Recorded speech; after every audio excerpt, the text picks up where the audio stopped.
Hello, everyone. I'm delighted to welcome you all on behalf of Team Avatar and my avatar to the Diversity Mahotsav 2022. I'm Jayashree Jayaraman and I will be your host for today's evening. Before we begin, here are a few hygiene checks for a seamless virtual experience. Please close all other applications on your computer and log out from your organization's VPN to conserve internet bandwidth. We would like to thank our partners, featured partners, Kellogg Brown and Root Engineering and Construction India Private Limited and Saint Gobain India Private Limited. Our social media hashtags are hashtag Diversity Mahotsav 2022 and hashtag Celebrating Diversity.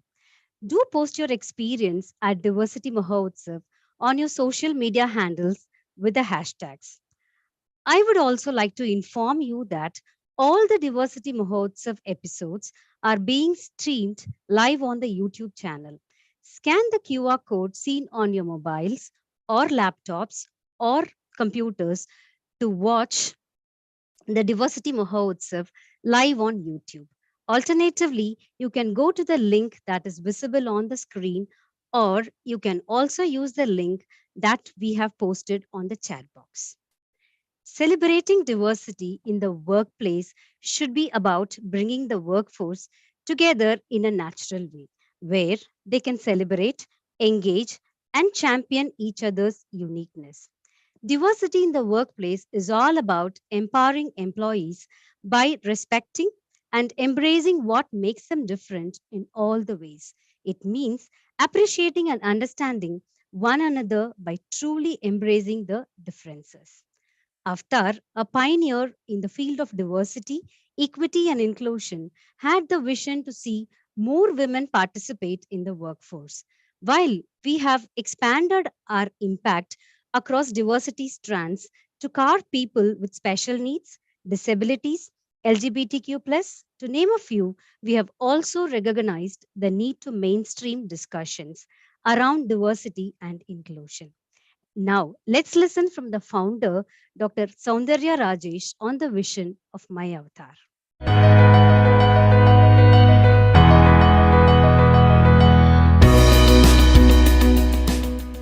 I'm delighted to share that My Avatar is India's first and only portal to celebrate diversity. This means that we are a portal that addresses ourselves to different diversity talent pools, different underrepresented groups of talent like women, second career women, members of the LGBTQ community, persons with disability, veterans, and the silver generation. And what do we do at myavatar.com? First of all, we provide jobs from a whole host of organizations that are committed to diversity, equity, and inclusion. We also create experiences and opportunities for people to come in touch with each other, to form communities, and finally, we also offer skilling programs to ensure that every individual who registers to myavatar.com has the opportunity to reach the fullest of their potential.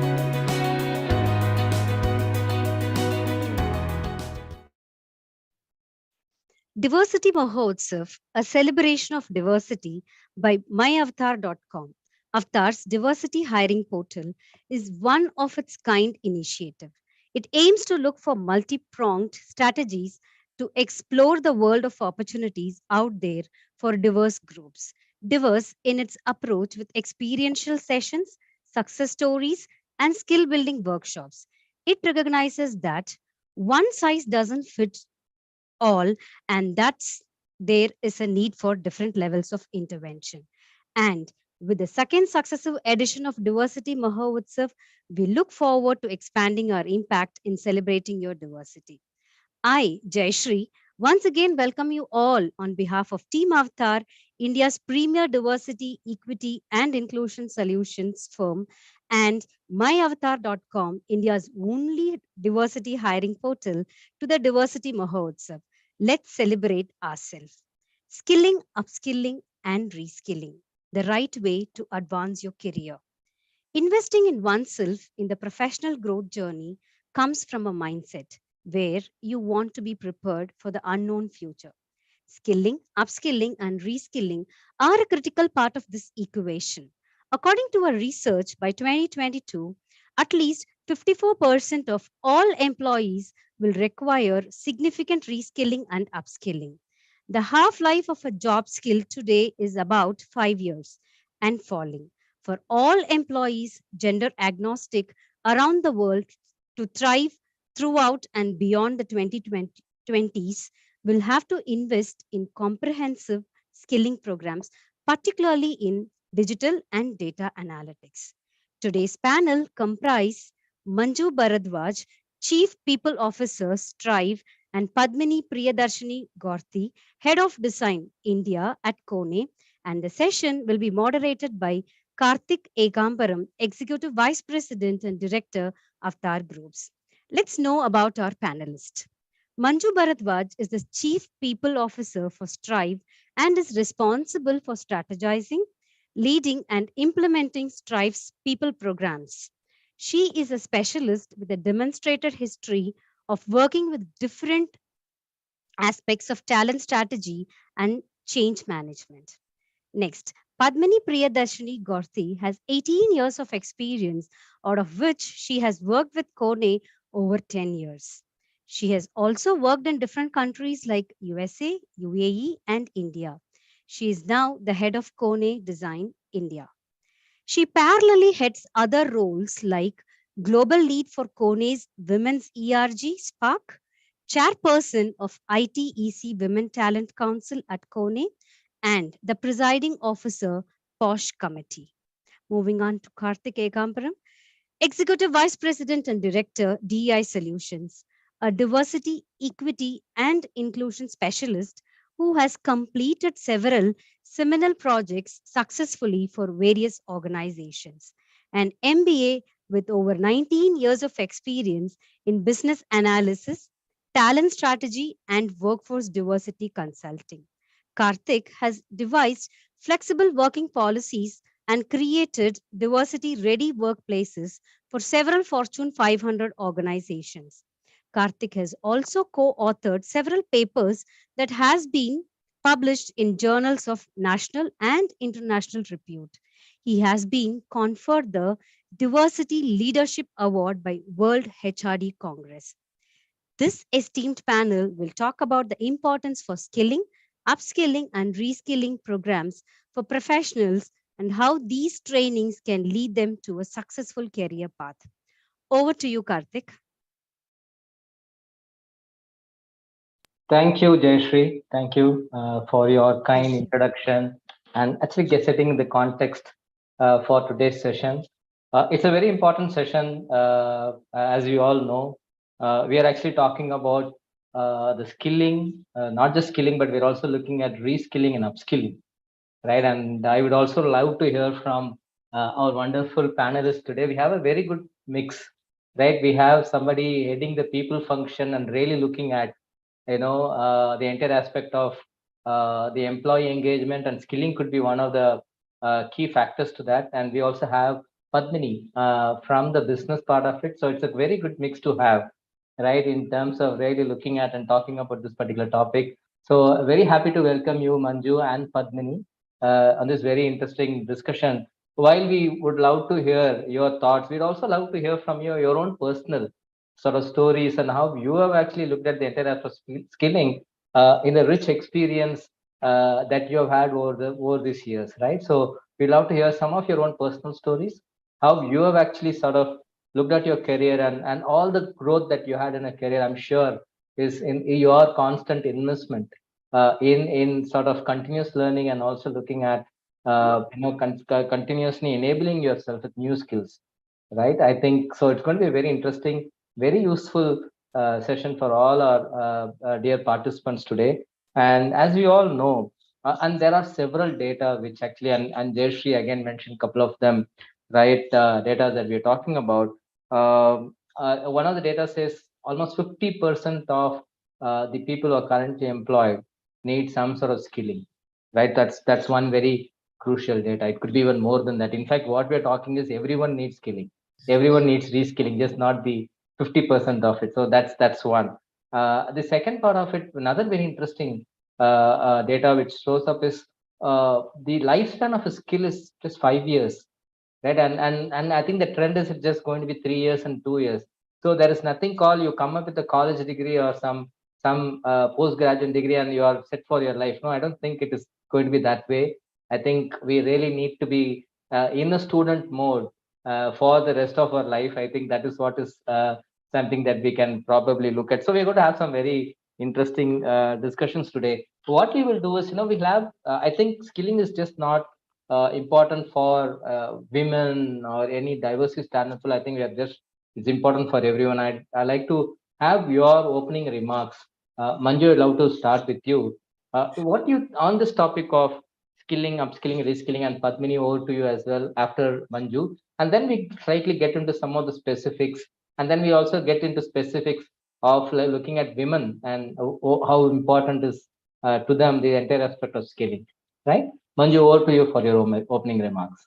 Thank you so much, Karthik, and thank you for my avatar and this Diversity Mahotsav that I'm able to interact with all of you on this platform. It's a privilege and it's always great to work with this team here on this topic, and very relevant at the time of the year where we've been through our ups and downs within the last 18 months, right? We went through a biggest, they called it the Great Resignation, and then the talent crunch, and then we came out of it, and all of this right after COVID. So I think we saw the great up and down in the last 18 months.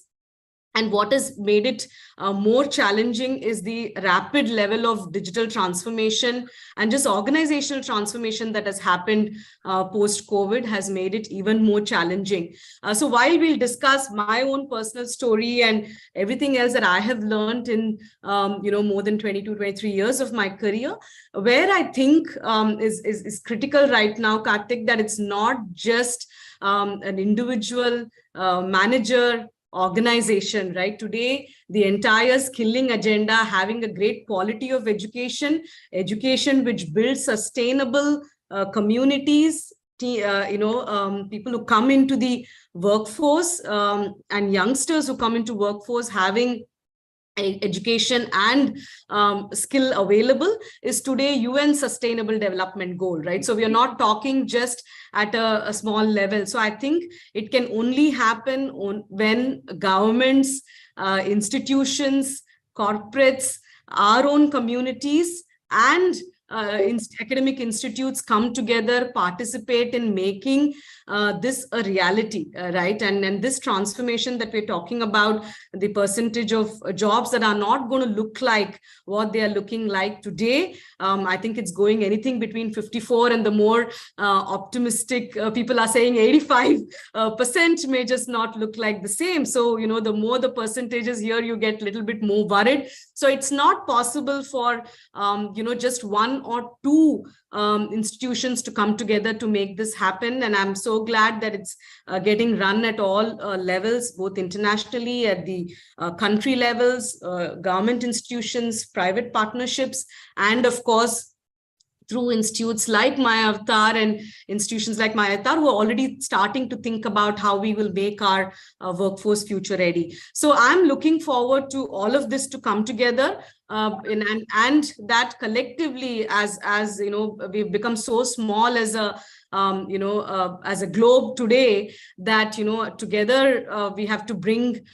communities which are sustainable, which are skilled, and are able to move forward irrespective of where we are in face of growth or development as country and as organizations, Karthik. So that's how large we have to think as far as skilling and reskilling is concerned. Absolutely. I think, Manju, you could not have actually started this in a better way. The challenge is actually, it's huge and big, right? And as you rightly said, it needs everyone coming together. It's not just about the individual, right? The individual has to take that initiative. Ultimately, it rests to the individual to take what is offered. But I think we need a larger collective here, which is the government, corporate institutions like you, institutions like us who are working in this particular space. Then it could be even education institutions which are constantly looking at providing that opportunity for professionals who are, whatever be their years of experience, right? To give them an avenue to, sort of get into some colleges or get into some course and really doing that. I think it's a great way to start, Manju. We need to everyone coming together. Padmini, your thoughts? Yes, hello, good evening, everyone. Such a pleasure talking here today. Hello, Manju. Hi, Karthik. So lovely chatting with you both today. And thanks to my avatar for inviting us all here.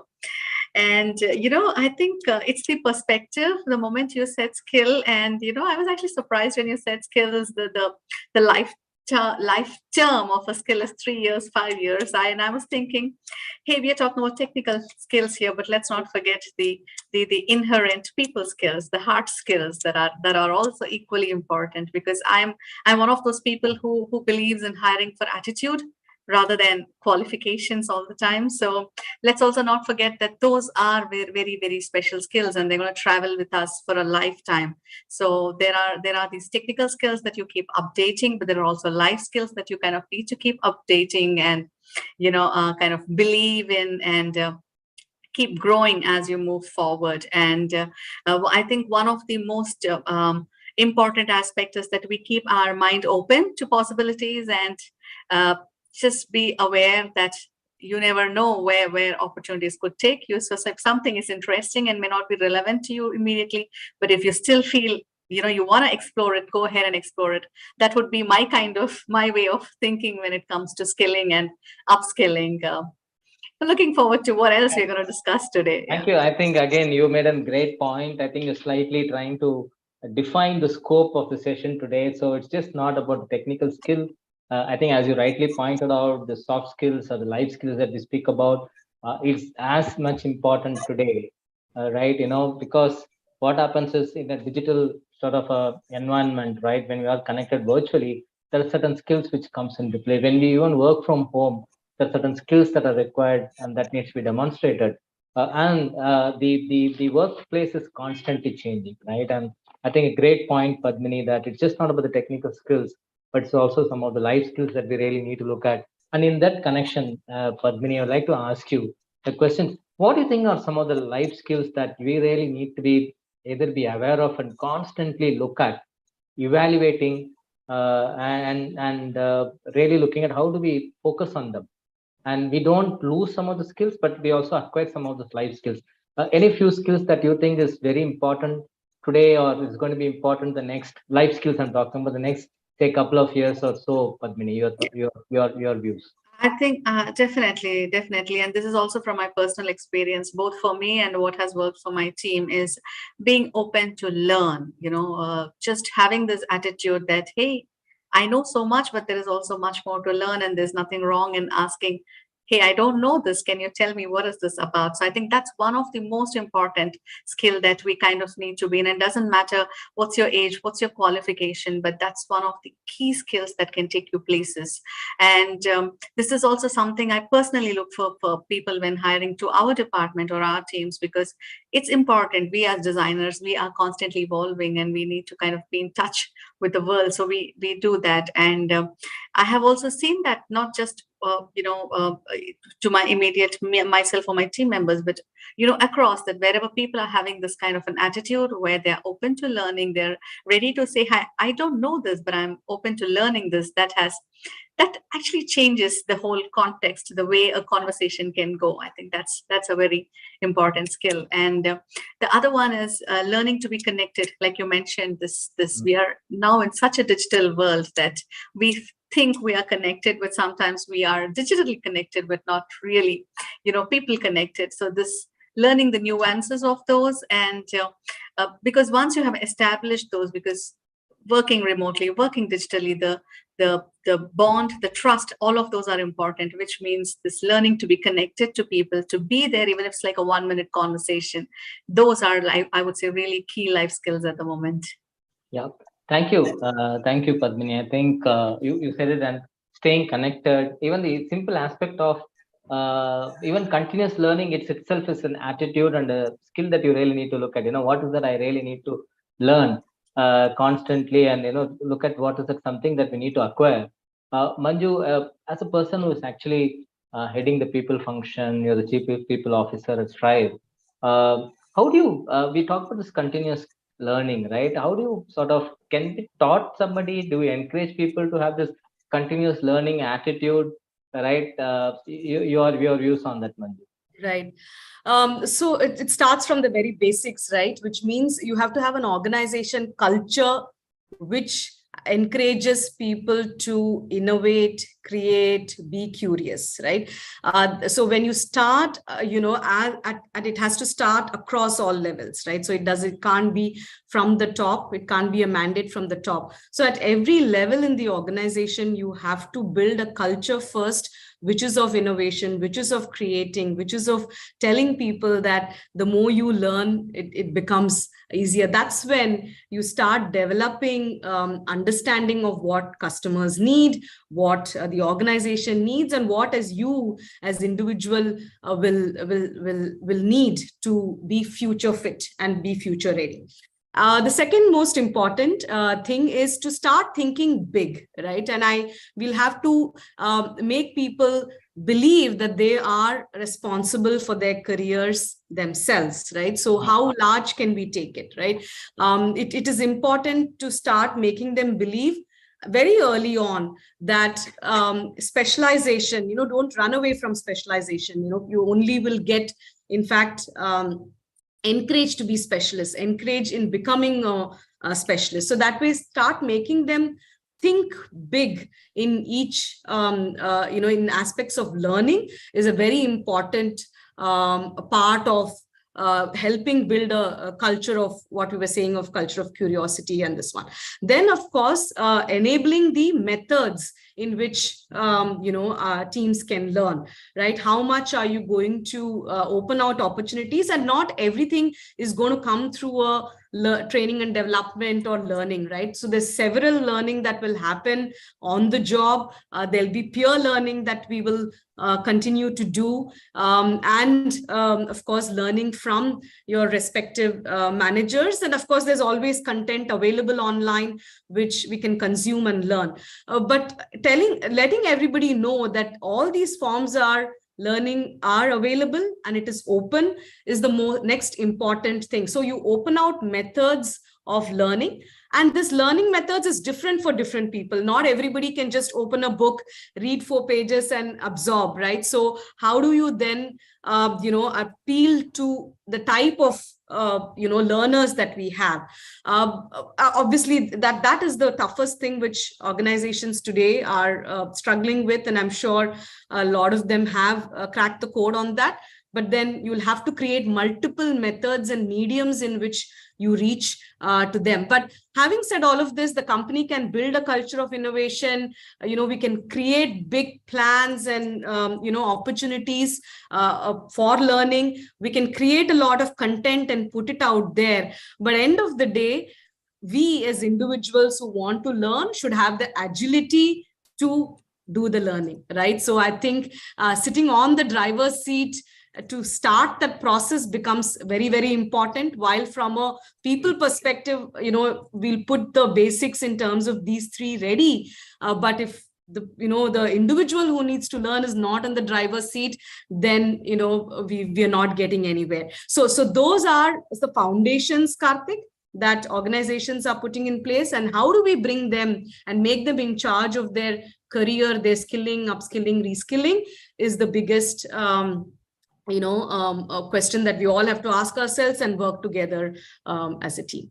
Yeah, I think Manju, we were talking about the broader aspect of the continuous learning, right, and how it's very important. You also use, in fact, nicely touched upon what corporates are trying to do, right? But at the end of the day, it's up to the individual, right, to really take it and go forward and see the importance of it, right? And this is where I would like to have Padmini.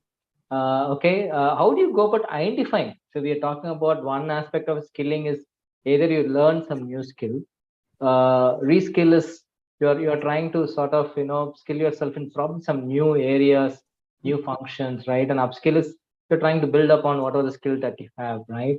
But in all this entire 3 concepts, right? But how do you go about identifying what is required for you? Is there some process or a methodology that you constantly need to evaluate every year, probably to see that, okay, these are the areas that I'm doing well, areas I'm not doing well. This is where I need to sort of close the skill gap. Is there any process or method in which you identify your areas for skilling, Padmini? I think for different individuals this needs to be different. For some, I think it happens very organically. It becomes like, one phase of life to the next to the next. Then there are some people who probably have a life plan in place and they are thinking, I'm going to do this. But then we also need to keep things in mind that the changing scenario of the world itself and what is relevant today may not be relevant tomorrow. I think in my own personal case, what happened is that I did my bachelor's in architecture, then I did my master's in urban design. Then after a few years, I did an MBA in project management. But this happened gradually. It kind of, where was I at that point in my career? I think that's a very important question for people to ask themselves: that am I happy doing this? Do I want to build upon it? Do I want to change the track? And this answer will differ from person to person. But only that individual can answer this question for themselves. And of course, you can always reach out to a person you think can guide you. Could be younger, older, experienced, a student, doesn't matter. But with somebody you want to kind of chat this out. But ultimately, it needs to be coming from from where their life is at that point, and then make that decision. Do you want to build upon what you're right now doing, or do you want to make slight changes or widen the scope? So that's what happened in my case, that I widened the scope. So for some people, they just want to maybe want to go more, become an expert, and then that their way of progressing or upskilling is going to be different. Then there are people who want to maybe widen the scope, and then their way of reskilling is different. So yeah. I think thanks, Padmini. What I get from that is where you really need to evaluate or look at where you are currently and where you want to go. In that process, also take a very a clear perspective on: do you want to specialize in one area and therefore you go deeper into that, or you want to slightly expand, right, in a broad managerial kind of a role, and then you really need to learn other skills, right, and just not focus on specializing that particular area. And you also interestingly touched upon a point, Padmini. Look at aspect of enjoy. Do you enjoy what you're doing, and then you probably look at what you want to do. And in that context, in fact, I was having a conversation with Manju, and she has so touched upon this entire aspect of enjoying what you do, and that also is a critical barometer on to really look at even from your skilling. Forget about continuing the job, but also it can be a good barometer for you in terms of looking at your skilling option, right? Yes. So Manju, I'd like to want to ask that question to you. What is your sort of suggestion to somebody who's probably in a role that either they're not enjoying for whatever reasons, right? So how do you sort of guide them, Manju? Right. And I think, Karthik, very relevant point. We were just talking about it a while ago. So if you're not enjoying what you're doing, every learning is pressure. Every learning is, can get as boring as it can get. Reskilling can look like a laborious process that you're just spending time on without any purpose at all, right? So it is very important that every individual knows what keeps them motivated, what purpose they find in the role that they are doing. And it can change, right? I mean, what you decide today, what energizes you today may not be what gives you energy a few years down the line. And that's why we go through this learning cycle ourselves. And it's important to evaluate your purpose, the reason for why you're doing that from time to time. And in that context, Karthik, it's very important. That's why organization today, if you are aware, spend a lot of time in what is called the building a skill taxonomy, building role definitions, understanding what primary roles are there, what are the secondary roles, and we do it across the organization, right? So that an individual today, while is looking at one role, knows that these are the primary skills required, is able to see what is that role that he or she they would like to do in future, right? So we're able to identify those future roles that we aspire to do, know what it will take to get there, to do that role, and also start preparing a little bit to where we want to get to, right? So that becomes a very, very important part of an individual's learning journey. So if you are in that situation where you're starting a career or have realized that you need to get into a a new phase or not enjoying what you're doing, or your priorities have changed. And let's be realistic, especially now that we're talking in a diversity Mahotsav, we know that, as we start taking different roles, especially women, we realize that what we could do a few years ago with the priorities that we have and things that we balance, our priorities change in few years down the line. You no longer enjoy what you did before. So then, you reevaluate your entire situation, and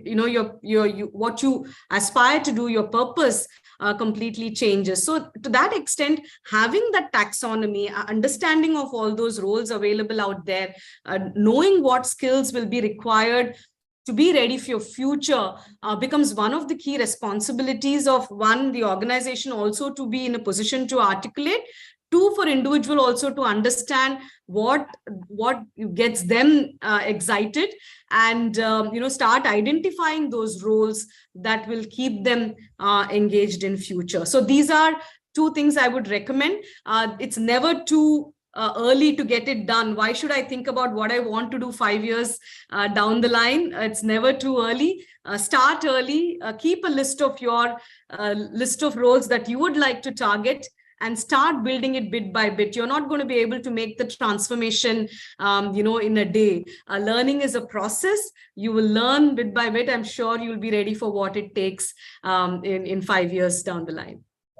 I think Manju, again, great points, Manju. One is that, the point of starting early and, put a list of things that you want to do in the next 5 years or 3 years.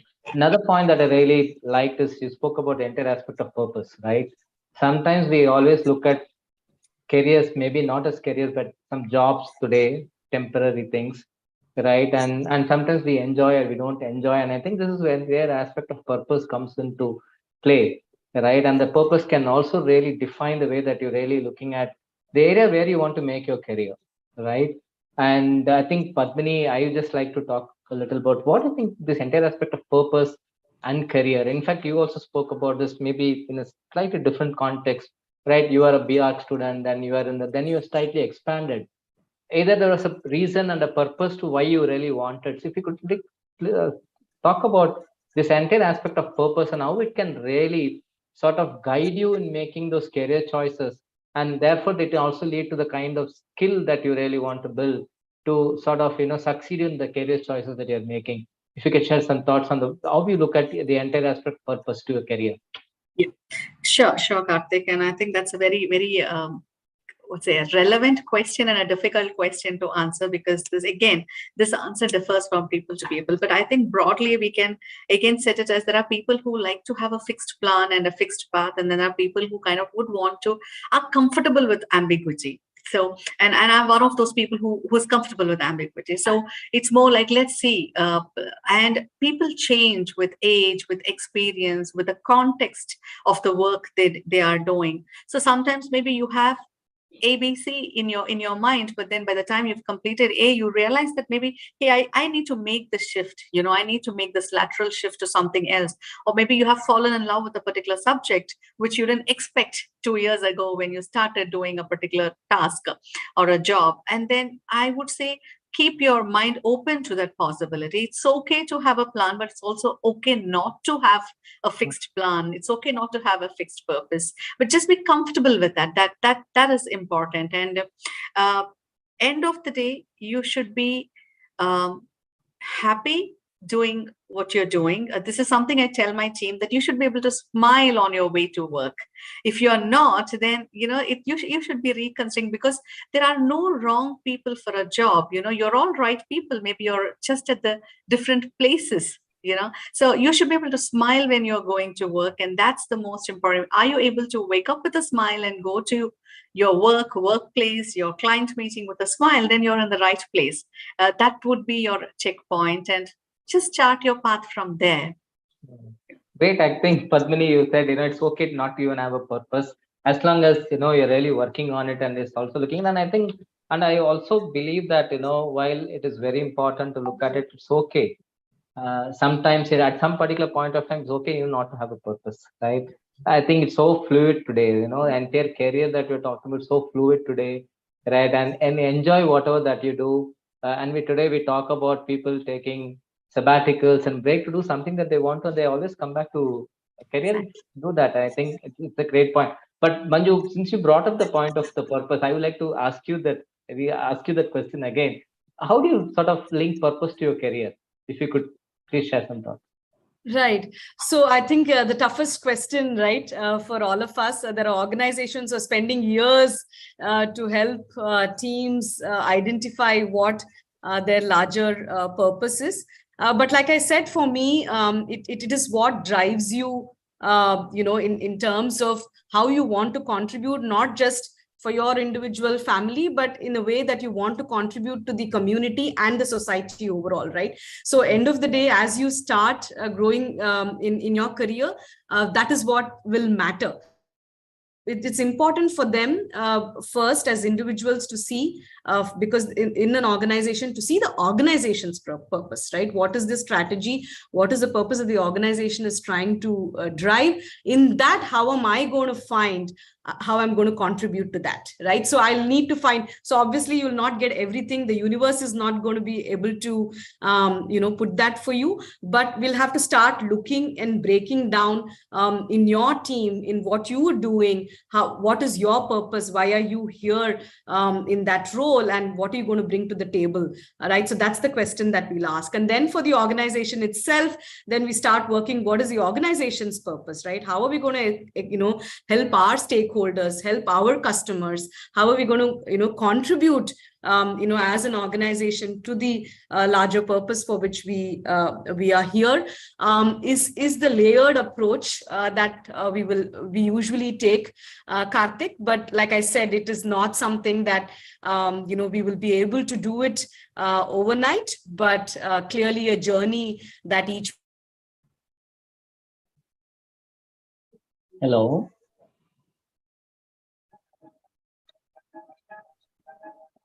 I think there's some connection issue at. Yeah, Manju, you're back. Sorry, I don't know what happened. I'm sorry about that. No problem. Please go ahead. Yeah. So I said, I don't know where you lost me, but I said as organizations, as individuals, as organizations, we'll have to identify it as a layered approach in finding the purpose. Yeah, I think one thing that interesting that you point is that, if you are not clear, at least you look at what the organization doing in which you are working, and sort of look at aligning yourself to the purpose of the organization. Therefore, you're also able to grow as the organization grows. I think that's a great point that you brought up, Manju. I just want to get into slightly more specific right now, which is where there are very clear data that talks about women and skilling, and there is an IMF data which says that women have a very high chance of losing jobs, and specifically in this entire digital economy, the transformation that is really happening. Men will also lose if they are not skilling, right? Is that not men are naturally digital savvy and they don't need skilling? Is that women tend to greater chances of losing jobs from a digital transformation? We also actually are partnering with Google and ISB. We do this program called DigiPivot, which is actually a digital marketing a program, skilling program for women. And so it's an year-on-year program that we do. And there's a lot of research which actually gets into that in terms of the impact, right? In the research that we actually spoke about, right? Skilling actually delivers just not about certain softer skills and the leadership skills, but also really impacts your confidence, your employability level, and also impacts the growth potential specifically of women, right? So just want to get specific into this. What do you think the entire aspect of skilling, reskilling, upskilling, the importance of it for women professionals, Manju? Yeah. So, most critical, right? One, because I think given the priorities that as women we carry, right, and as we grow in our career and obviously our life, the way we go through various stages in our life and our career goals definitely don't match. And I think we've spoken about that enough. So obviously, as our priority changes with, having a family and children and so on and so forth, obviously our ability to pick up and focus on newer skills also start to drop. But having said that, and I think it's actually very important to also note that during COVID, wherever the reskilling and skilling happened, actually, I'm sure, Karthik, you have better data. A great number of there's a percentage increase that women have seen in terms of reskilling and skilling itself, which was really good news and heartening for us to note that, be it on any of the online platforms like Coursera and few others that we were tracking very closely, it's women who came out and learned and picked up new skills. But the way we will have to break it down, especially for women, is to start helping them build their career paths, right? Because like I said, their priorities change. What they want to focus on will change at different times of their career and journey itself. And the way I would recommend is break it down to bite-sized ability to learn what you want to do and that skill that you want to pick up, or areas that you want to reskill in.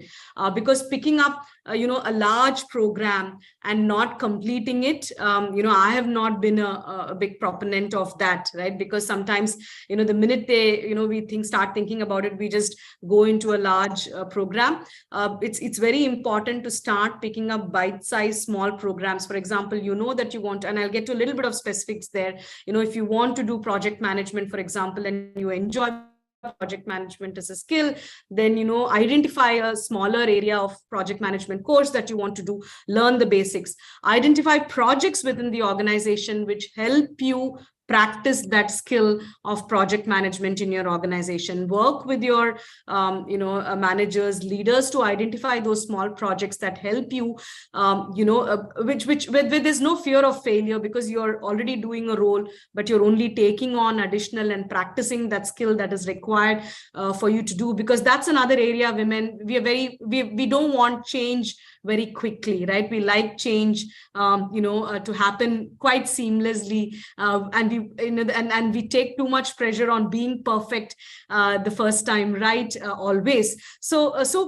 identify an environment which is where it is okay to fail, and it is a safe environment to fail. So try that new skill that you want to pick up and practice before you get on to the next skill. And then once you know that you're enjoying what you're doing, you're able to move to that skill, start identifying roles and build the repository. And then you can always go for a large program that helps you and builds you in terms of certification. So the bite-size career pathing and skilling is, and creating an environment where you can practice and work with a method where it's okay to fail and pick up, is what I would recommend, Karthik, especially for women. Yeah, I think it's a great point, Manju. Sometimes we get overwhelmed by the magnitude of the learning or the course. It's a 1-year program, 2-year program, or it needs 4 hours of learning every day, and then you stop, right? That also puts you off, and it is in a sense very true for women, right? And we all still the gender biases and the primary responsibility of taking care home is still there, right? And we are seeing how this could be, that could be greater parity in all these things, but it's still there. And sometimes it's a great challenge, right? It's a challenge, and that really sort of puts you off from learning, right? Oh, how will I manage this? I have my own job responsibility, then I have to go back there home. There are a lot of responsibility in this. How can I take out another hour or so for learning? I think it's a great point, Manju. I think start somewhere. Even it's small, bite-sized start, and then you can gradually build on it. I think that's a great learning for everyone watching today. Padmini, your thoughts. What do you see are some of the challenges you have gone through or seen women going through in terms of when they're really looking at skilling, and what would be your sort of solution or guidance to them? See, how do they manage it? How they can overcome some of these challenges, Padmini? Yeah. I think especially with women, we are always bogged down by our responsibilities that we self assume, and also that is expected of us by our families. So sometimes there's a little bit of this time scarcity that we think, hey, if I do this, will I be able to take it to completion? If I, maybe I should spend this time with my kids, maybe I should, sort this out for my house. And there are so many hundreds of questions that kind of come to our mind. And I completely agree with Manju that yes, go explore, take these bite-sized projects. At the same time, I also have another take on this, that's nothing ventured, nothing gained. So whatever is comfortable for you, if you think the bite-sized ones work for you, take the small projects, do it. But sometimes if you are that adventurous one who thinks today is the day I'm going to make that change, go for it. Just go for it and do it. And I would also say the bravest thing we ask is ask for help. Tell your family you need that help with the kids. You need that help. You need that 2 hours a day for yourself, be it for self-love, be it for a walk, be it for, just to listen to a music or have a cup of coffee or doing the next MBA. Just ask. I think we all assume that we need to be super moms, we need to be superheroes, we need to be super women. But that's not necessary. Nobody made that in the rule book. And do it the way you want it. Do it the bite-sized way or do it the big adventurous way, but just do it anyway. Yeah, I think Padmini, I think you just go for it. I think that's what you're saying, right? Yes. And just do it, right? Like the Nike ad, right? Just do it and then take it on as it comes. I think those are very important, right? One is that intent, and the intent that we really need to be sort of keeping ourselves updated to what is happening, constantly reviewing, and just go about it. Could be a small program, it could be just a week program. And I think today there is multiple opportunities, right? Today, the self-paced program, various online platforms are there where you can start off, and then you also can gradually build on to it. Padmini and Manju, I think those are great points.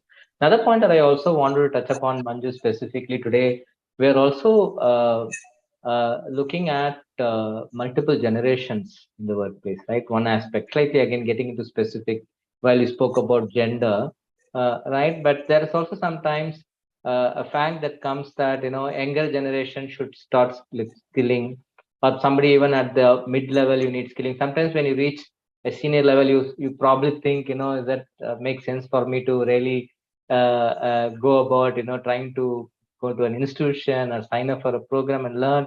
So how do you, Manju, this specifically to you, because you handle the people function, specifically, how do you handle that, in a multi-generational workforce? How do you encourage, how do you sort of sow the seeds and provide opportunities for people to really skill? Because I think from an organization standpoint, the skilling, one as an individual perspective, but from an organization standpoint, you also need to constantly look at your employees at what are generations and levels they are.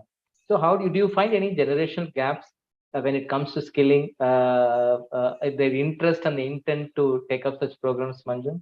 Right. So I think as much as skilling, reskilling is required at as you start your career and mid-career, leaders equally need a constant coaching and development. I think we should not underestimate the fact that great leaders are ones who make a foundation of an organization also with that, and they lead by example. Is when people in the teams get motivated and learn from them, right? So if you see that, if you personally ask me as a people function, I'll say leadership coaching, in fact, is significantly more important. Leadership learning is, more important and very critical for the organization's success. So the focus has to start from there. If you ask me, Karthik, they have to learn how to, develop themselves, develop their teams who are looking up to them, and build the culture of learning, innovation in their respective teams. There's no other way it can be done. But what is critical there is, and which is why I use this word, learning agility, right? So this is a very key aspect in an organization that we have to evaluate. And I'm speaking as more as a HR person here. Understanding the learning agility of individuals becomes important, right? So as you start identifying how agile people are, how they learn, it's also important how they learn will also become a important aspect. What motivates them, right? What is the methodology of learning becomes very, very critical.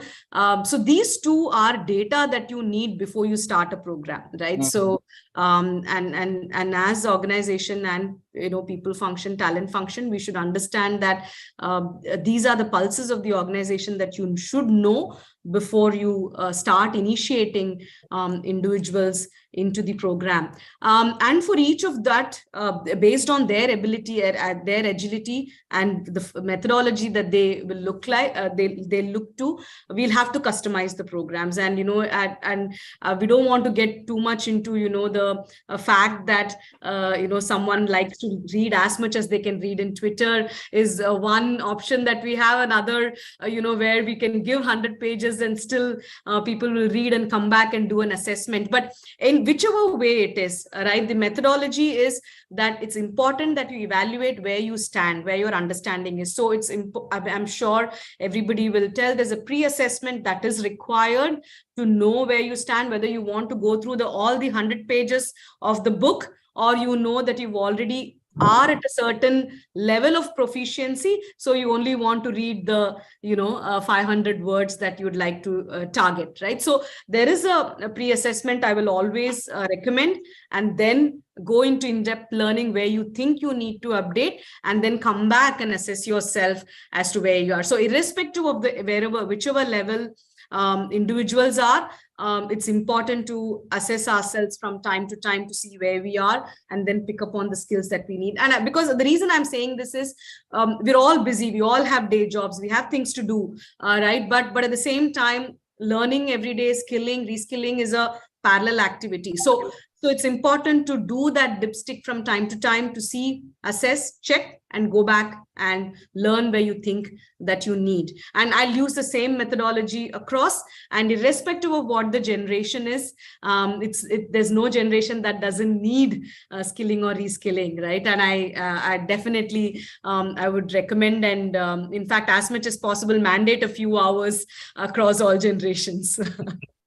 I think again, very interesting points, Manju. I think one critical aspect is, I think it's good to do a dipstick study to understand, and I think you should also look at multiple methodologies and engagement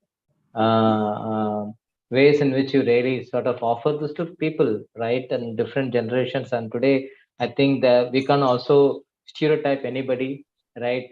People in a senior generation are also so much attuned to the digital today, the revolution, the transformation happening, and for that matter, they might need bite-sized learning as well, just like any Gen Z or any millennial will do.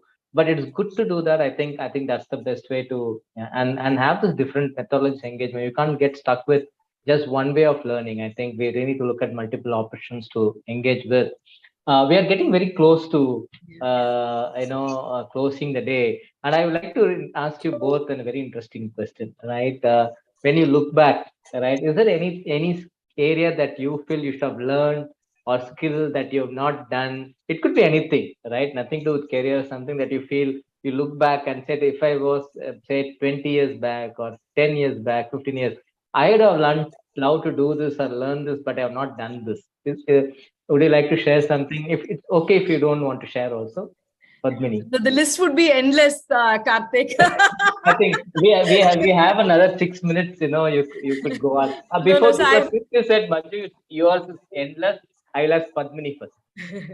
Actually, it may sound weird, but I would say not really much, because I have dabbled. I wanted to learn dancing. I wanted to learn Veena. I wanted to learn singing. I wanted to do biking. I did also a little bit of archery. I think I have done things that I want to do. Maybe what I didn't really succeed was in learning to swim. I'm hoping to do that soon at some point in my life. But I think I had this freedom to choose my career, where when I started to study architecture, it wasn't really the most glamorous of professions at that time, and not for women. And I think we did that, and things have progressed. So I have done things that I've always wanted to do. had a very supportive, still have a very supportive family who does that. So in that sense, I don't think there are things that I haven't really, that I regret not doing. Yeah. Great, but we still wish you can learn swimming. I think it's a Yes. great life skill, Yes. I right? did start. I did start. I haven't Yeah. at some Thank you. point. Thank you, Padmini. So now you have to share, you can share your endless list, Manju.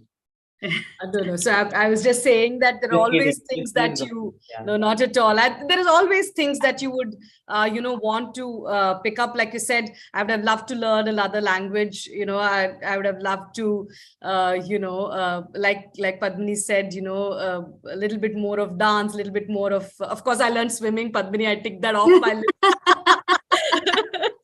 I learned 3 classical dances. Now we go, okay, Yeah. back and forth. So What there's did you learn? always so there's always, but I think what is important is that while you'd like to do multiple things as well, don't think twice when you want to specialize as well. So there will always be that 2-3 things. So career growth is not necessarily going vertical up. Career growth also means building your breadth of skills that you need and depth of skills that you need. So don't be worried, if it is not giving you what it takes, as long as you're building the depth required in a particular level. So this is great. This is one lesson I would always, and I've learned that, I always learned that very early in my career. And I think it's very important for everybody to realize that that is equally important, and that will, it at some point it may not show results, but it will show as you start growing in your career. You'll realize it's the depth that has also helped you get where you are. So don't be worried about adding more, giving vertical, but please find those 2 or 3 skills if you feel is giving you the a purpose and is giving you the motivation to build the depth. Please go ahead and do that. That's equally important. Thank you, Manju, and again, best wishes to you and all the learnings that you want to do in your career, Manju. And I think it's been such a wonderful session. Very interesting points that has come up really. One common thing that I think both of you spoke about is, one, skilling is something that you can't just avoid, or something, it is there, it needs to be done. And I think you really need to sort of evaluate constantly where you are today and where you really want to go. And then if you want to go to certain position or level or function, whatever it is, then you really need to look at the gap that you really need to fill in to move that to that role. It could be completely a new role. It could be a sort of working very upwards to what you're doing, right in the same line in which you are actually specializing. So that's one. And third, I think it's very important. Don't let those challenges sort of put a brakes to you. Start small. I think that's a great point. Sometimes we always think about the moment we start about doing some exercise or running, we immediately start thinking about marathon, right? You can just do even a 1 kilometer run, and then you can gradually build on it. I think that's another very important. You can start actually smaller and then graduate and sort of make it. I think some great points here, Manju and Padmini. So thanks a lot for your time. I think there's going to be some interesting takeaway, and I think we have sufficiently conveyed that that we really need, each one of us, not just the participant, each one of us in the panel as well. Very important to constantly look at the entire aspect of skilling. And in this line, tomorrow we are also having a very important session. And Manju and Padmini, if you can spare some time during this tomorrow, almost the same time, it'd be really great if you can join. It's actually, we are doing a diversathon.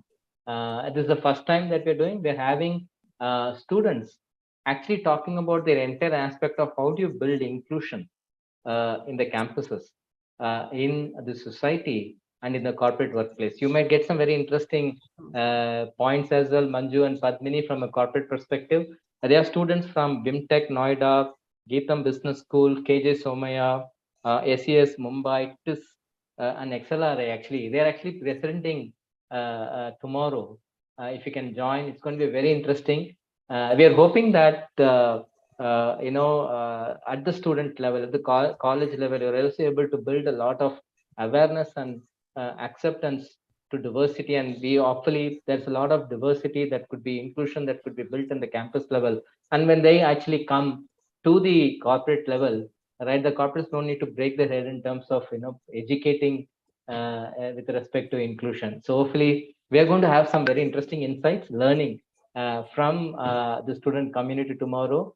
I welcome you both to participate tomorrow, and all the participants that are there today to be there tomorrow. So we're going to have an interesting session. Thanks again, Padmini and Manju. It's been such a wonderful, enjoyable session today. Thank you so much for your Thank time. you. Thank you. It was a pleasure. Thank you. And lovely meeting you, Manju and Karthik. Thank you. Same here. Bye-bye. Thank you. Bye-bye.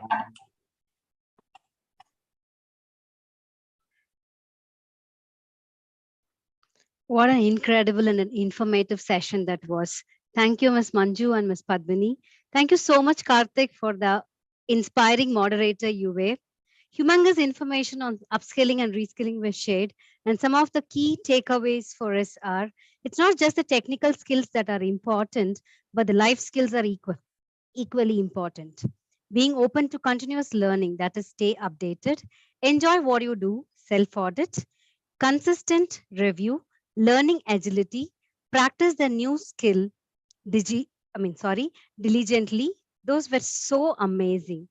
Now, we would once again like to thank our partners, Kellogg Brown and Root Engineering and Construction India Private Limited and Saint Gobain India Private Limited.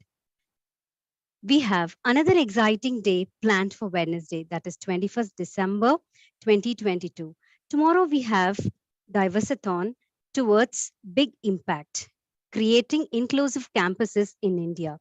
We have leading management institutions, BIMTech Noida, Geetam Business School Hyderabad, KJ Somaya Mumbai, SIES College of Management Studies Mumbai, TIS Hyderabad, XLRI Jamshedpur. And the esteemed juries for tomorrow will be Amita Kashbecker, Kavita Mahalingam, then Sashidhar Ambattipudi. So we are conducting one of its kind Diversathon, which is going to be a marathon of idea towards big impact, creating inclusive campuses in India. Do join us on 21st December, Wednesday, by the time 4 to 6 p.m. Please visit www.myavatar.com to explore various opportunities and activities that celebrate diversity. If you have not registered at myavatar.com as it, do log on to myavatar.com and register now. Browse through to find jobs that might suit your skill sets, read articles of interest, upskill yourself through various webinars conducted exclusively for you. Our social media hashtags for Diversity Mahotsav are hashtag Diversity Mahotsav 2022 and hashtag Celebrating Diversity. Do post your experience at Diversity Mahotsav on your social media handles with the hashtags. As we draw close to the day, I'm going to request you to take a couple of minutes and provide your feedback on today's session. Can we have the feedback form, please?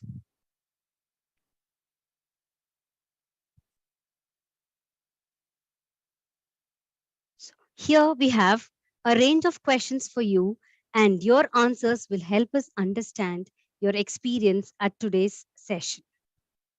The first question would be, how would you rate today's session on a scale of 1 to 5, 1 being the minimum and 5 being the maximum?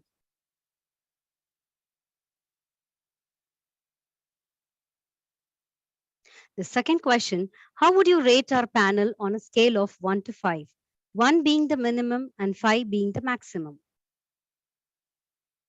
Next question, third question, how would you rate our moderator on a scale of 1 to 5, 1 being the minimum and 5 being the maximum? Fourth question, is there anything else you wish the session covered in today's topic? The fifth question, would you like to suggest a topic that you wish to hear from us during Diversity Mahotsav? If yes, please give your suggestion in the text box. Sixth question, what is your takeaway from today's session? While you fill your valuable feedback, let me reiterate about the next session of Diversity Mahotsav that is coming up tomorrow, 21st December do listen to Diversithon towards big impact, creating inclusive campuses in India. So join us tomorrow, 21st December, between 4 to 6 p.m. So signing off today is Jayashree Jayaraman. Take care, stay safe, and thank you.